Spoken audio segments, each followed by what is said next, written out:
Hello friends.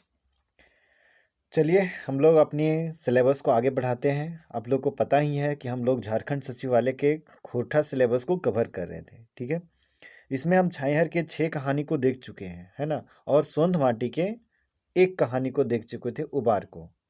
आज हम लोग सोंध माटी के ही दूसरी कहानी को, यानी कि ये दूसरा कहानी है लेकिन है वो तीसरे नंबर की कहानी सोंध माटी के अनुसार से। आज हम लोग इस वीडियो के माध्यम से जो सोंध माटी का तीसरी कहानी है धुआं धंधा, उसको समझेंगे, ठीक है। तो पहले सोंध माटी की किताब के बारे में थोड़ा सा जान लेते हैं। ऐसे तो हम पिछले वीडियो में भी आप लोगों को बताए थे कि सोंध माटी में कितनी कहानी है और कितने की कविता है। तो ये गद्य भाग में के अंतर्गत में सोंध माटी किताब है। इसमें हम लोगों को केवल 10 कहानी जो है बस उसी को पढ़ना है, कविता इसमें सिलेबस में नहीं है, ठीक है। और सोंध माटी के जो लेखक हैं वो विनोद कुमार हैं। इसका प्रकाशन 1990 में हुआ है, ठीक है। प्रकाशक कौन है? जनजातीय भाषा अकादमी आदिवासी कल्याण आयुक्त रांची द्वारा हुआ है। मुद्रक वर्मा यूनियन प्रेस रांची है, ठीक है। अब विनोद कुमार जी का जन्म जो है वो 1961 में, और जन्म स्थान क्या है? दारू झुमरा हजारीबाग, ठीक है। कहानी का नाम हम आप लोग को पहले बताए थे, उबार जिंदगी गिरवानी, धुआं धंधा, माई किलोर, अजवायर भौजी बेड़ैल चेंगा, दू पहला जुनरा, ओ दीदा, मलकी बहू, भीतर बाहर और हु। ये सब इस कहानी का है। ये पहले बता चुके हैं, इसलिए हम एक बार खाली जल्दी जल्दी पढ़ दिए, क्योंकि मेरा मकसद होता है ये नहीं कि वीडियो को मतलब आ लिए हैं और 10 मिनट तक केवल भाषणबाजी कर रहे हैं, वैसा काम मेरा नहीं रहता है। सीधा टू दी पॉइंट, ठीक है। तो तीसरी कहानी को आज हम लोगों को देखना है। तीसरा कहानी है धुआं धंधा, ठीक है। इसी को हम लोग को आज देखना है, धुआं धंधा, यानी कि इसका हिंदी होता है रोजी रोजगार, ठीक है। चलिए शुरू करते हैं अब कहानी को। कहानी है धुआं धंधा, इसका मतलब तो बताएं ही, रोजी रोजगार। इसमें मुख्य पात्र डॉक्टर हैं जिसका नाम है नारायण, ठीक है। और कंपाउंडर है, डॉक्टर का कंपाउंडर, उसका नाम है किसुनवा, और एक भिखारी है, ठीक है। ये तीनों का ही मेन रोल है। बाकी कहानी देखते हैं, समझते हैं, फिर समझ मतलब आज हम इस कहानी को संक्षिप्त में नहीं लाए, थोड़ा विस्तार करके लाए हैं, ठीक है।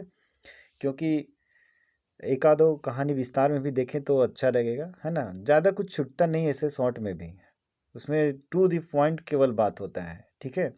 चलिए कहानी देखते हैं। डॉक्टर नारायण अपने क्लिनिक में बैठे हुए थे, ठीक है। डॉक्टर नारायण जो थे वो अपनी क्लिनिक बैठे हुए, उनका सहायक किसुनवा नारायण के लिखा हुआ पुर्जा के मुताबिक एक महिला को सुई दे रहा था। ये तो समझ में आ ही रहा है। हालांकि जिसमें कोठा में ये इसको लिख के लाते हैं उसमें मतलब समझाना पड़ता है, ये तो सिंपल हिंदी में लिखा हुआ है ना। तभी एक भिखारी आकर बोला, दे दाए बाबू 2-4 पैसा दान, पैबे बाबू पुण्य काम। देखिए हम जहाँ जहाँ पे खोरठा का जरूरत लगा है उस जगह पे हम खोरठा लैंग्वेज में ही रहने दिए उस चीज़ को। और जहाँ पे हमें लगा कि नहीं हिंदी कर देते हैं, कोई दिक्कत नहीं है, तो उसको हिंदी भी कर दी है, ठीक है। तो देखिए यहाँ पे लिखा है, दे दे बाबू 2-4 पैसा दान, पैबे बाबू पुण्य काम।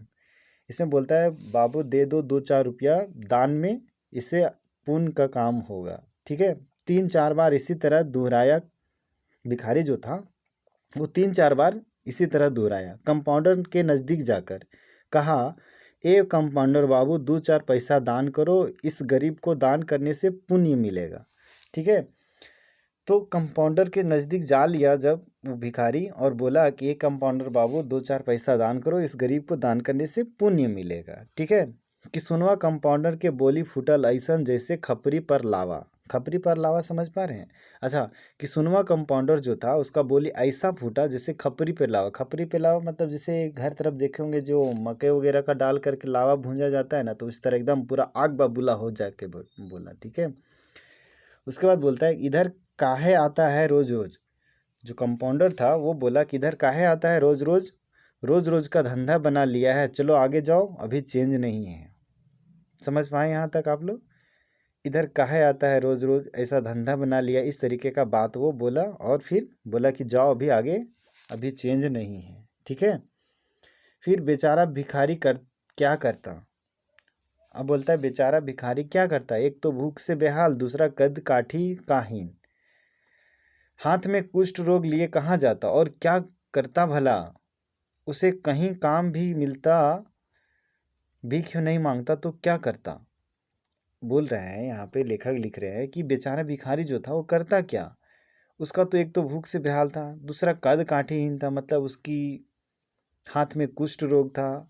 तो कुष्ठ रोग को लेकर के वो कहाँ जाता, और करता भी तो क्या करता, वो कौन सा काम वो कर पाता। तो इसके अलावा उसके पास भीख मांगने के अलावा और कोई काम है बचा हुआ, तो वो भीख नहीं मांगता तो क्या करता, ये चीज़ बोला है। वो तो कई बार डॉक्टर साहब के पास आ चुका है, भिखारी जो है वो कई बार डॉक्टर के पास चुका है। डॉक्टर निःशुल्क दवा बीरो दिए और कहे भी थे कि उसका कुष्ठ रोग ठीक हो जाएगा। ये पूरा हिंदी में लिखा हुआ है, आपको भी समझने में कोई दिक्कत नहीं हो रहा होगा आप लोग को भी, ठीक है। घबराने की कोई बात नहीं है, डॉक्टर ने यह भी कहा कि ज़रूरत पड़े तो पैसों से भी मदद करेंगे, ठीक है। मतलब डॉक्टर साहब जो थे वो भिखारी को बोले थे कि, और जब एक दो बार आया था तो वो डॉक्टर साहब दवा भी दे के भेज दिए थे, ठीक है, और बोले भी थे कि आपका जो है मतलब कुष्ठ रोग वो ठीक हो जाएगा जल्दी ही। और बोले कि घबराने की कोई बात नहीं है, और बोले थे कि अगर ज़रूरत पड़ेगा तो हम पैसों से भी मदद करेंगे, ठीक है।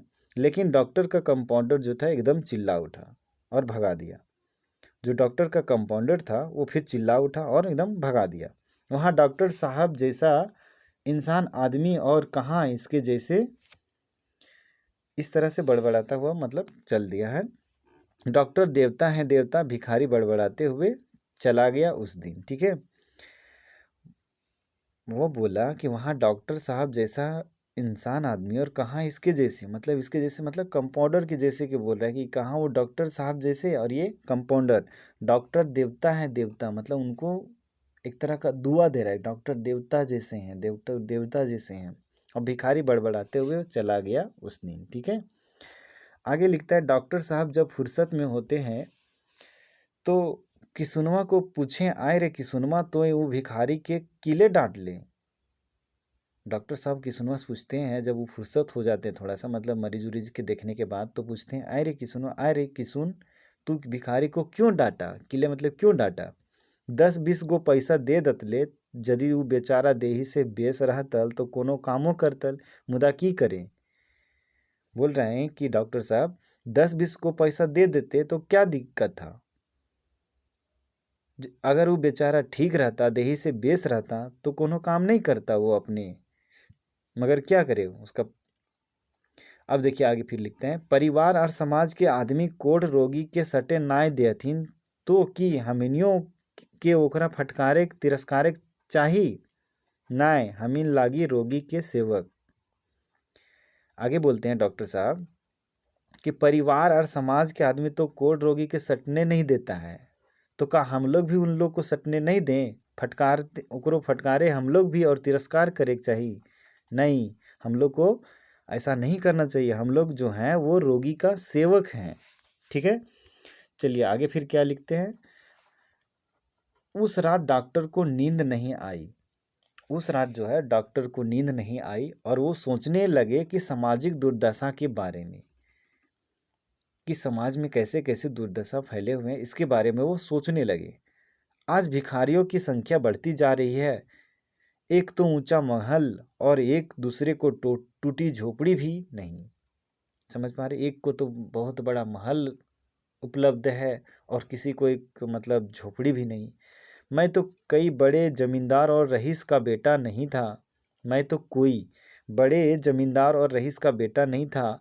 माँ ने मुझे अपना सारा जेवर बेच कर पढ़ाया, ज़मीन भी बेच दी। कोई विश्वास भी नहीं करता कि डॉक्टरी की पढ़ाई में कितना पैसा खर्च करना पड़ता है। ये सब तो समझ में आ ही रहा होगा, है ना। जैसे बोल रहे हैं कि मैं तो कोई बड़े जमींदार रईस का बेटा नहीं था, माँ ने मुझे भी तो अपना सारा जेवर बेच करके और ज़मीन भी बेच दी, तब कोई मतलब पढ़ाई हुआ। ऐसे भी जानते हैं हम लोग कि डॉक्टरी का जो पढ़ाई होता है उसमें काफ़ी पैसा खर्च होता है, ठीक है। उसके बाद आगे लिखते हैं, शहर में प्रैक्टिस शुरू किया लेकिन ईमानदारी से। शहर में उन लोगों ने प्रैक्टिस भी शुरू किया लेकिन बड़ी ईमानदारी से। यहाँ तो दादागिरी का चलती है, यहाँ पे क्या है, दादागिरी का चलती है। जो जितना रौब दिख रखता है उतनी आमदनी बढ़ रही है, ठीक है, उतनी आमदनी बढ़ती है। रौबदार और रंगदार प्रकार के लोगों की आमदनी बढ़ रही है। कौन ऐसा महीना नहीं होता जिसमें पूजा के बहाने चंदा नहीं देना पड़ता, वो भी 500 रुपये से कम नहीं। डरा धमका के चंदा वसूली होता है। यहाँ समझ पा रहे हैं कि यहाँ जो आए, यहाँ से फिर से समझते हैं इस लाइन से कि यहाँ तो दादागिरी का चलता है, जो जितना रोब दिखाता है उसकी आमदनी उतनी बढ़ती है। समझ पा रहे हैं, जो जितना दादागिरी दिखा रहे हैं, जो जितना एक दूसरे को दबा नहीं पा रहा है एक तरह का, ठीक है, उसका उतना आमदनी है। कौन ऐसा महीना नहीं होता जिसमें पूजा के बहाने चंदा नहीं देना पड़ता। कोई ऐसा बहाना नहीं है कि कभी देखिए जैसे दुर्गा पूजा हो गया या कोई दिवाली पूजा हो गया या फिर रामनवमी हो गया, इस तरह के का छोटा छोटा मोटा भी पूजा लोग करते हैं और फिर वह चंदा उगाते हैं। चंदा नहीं देना पड़ते, फिर वो डरा धमका के भी चंदा ले लेते हैं, ठीक है। और एक भिखारी है जो कि प्रेम पूर्वक मांग रहा है कि दो भाई 2-4 पैसा दो, तो उसको लोग भगा दे रहे हैं, ठीक है। इसके बारे में वो डॉक्टर सोचते हैं, डॉक्टर साहब, ठीक है। उसकी रोज रोज के जिंदगी में कई गो समस्या आवे हैं। ये जो रोज रोज का जिंदगी है इसमें डेली कोई ना कोई समस्या आता है। घर से बाहर जाए ही तो चोर रंगदार आर गुंडा के डर, घर आवे ही तो बाल बच्चा मेहरारू माई के फिकिर, क्लिनिके जाए तो वहाँ दिख दिख, आज भिखारी कल रंगदार, मोने शांति की जैर कबैर जा रहा है। डॉक्टर साहब फिर बोलते हैं कि ये रोज़ रोज़ के ज़िंदगी में कई गो समस्या आवे हैं। इस जो रोज़ रोज़ का ज़िंदगी है उसमें बहुत सारे समस्याएं आती है। घर से बाहर जाते हैं तो चोर और रंगदार और गुंडा का डर रहता है, घर आते हैं तो बाल बच्चा और मेहरारू और माई का फिक्र रहता है, क्लिनिक में जाते हैं तो वहाँ दिख रहता है, डेली कोई ना कोई जैसे पेशेंट आते हैं तो कोई ना कोई दिखे। अब बोलता है कि आज भिखारी तो कल रंगदार आके वहाँ पे ये मतलब किच करते रहता है। मन एक शांति की जड़ कबर गए, मतलब शांति का जो जड़ है वो एक तरह का खत्म हो गया है, ठीक है। फिर आगे लिखता है सगरे अशांति, केकरो पैसा के निशा, केकरो गुंडागर्दी के निशा, तो केकरो रोबदारी के निशा, तो केकरो नेतागिरी के निशा। अब बोलते हैं सगरो अशांति फैला हुआ है, ठीक है, तो उसमें केकरो पैसा का नशा चढ़ा हुआ है, किसी को गुंडागर्दी का नशा चढ़ा हुआ है, केकरो रोबदारी का नशा चढ़ा हुआ है, तो केकरो नेतागिरी का नशा चढ़ा हुआ है। कोनो दारूक निशा से माइत के गारी गुप्ता करे हैं, ई निशा के मांझे आपन के बचावे पारब किनाए, रहे बात घुरी घुरी सालों परेशान है। तो अब फिर आगे बोलते हैं कोई जो है कि दारू निशा में मात लेता है, मतलब दारू निशा जब चढ़ जाता है तो गारी गुप्ता करता है। इन निशा के बीच में अगर अपने आप को बचाने सकते हैं कि नहीं बचाने सकते, ये बात सोच रहे हैं, ये बात के सोच सोच के वो परेशान है, ठीक है। घूर घूर मतलब बार बार यही बात को सोच सोच के वो परेशान है, ठीक है। उसके बाद आगे डॉक्टर साहब सोचते हैं कि माइयो अपन जमाना के नेक नीति हमार पर थोपले मोर गेली। जो माँ थी उसकी, डॉक्टर साहब की, वो अपने ज़माना का जो नेक नीति था, मतलब क्या बोलते हैं, अच्छा स्वभाव वाला जो नीति था उसको थोपले मर गई उसकी माँ भी। क्या थोपी थी, बेटा तोय गरीब निसहाय के मदद करवे, हमरा पूरा पूरी विश्वास है जे तोय अपन ईमान रखबे, घर आयल मेहमान के छूछे नाय घूरे देवे, ठीक है।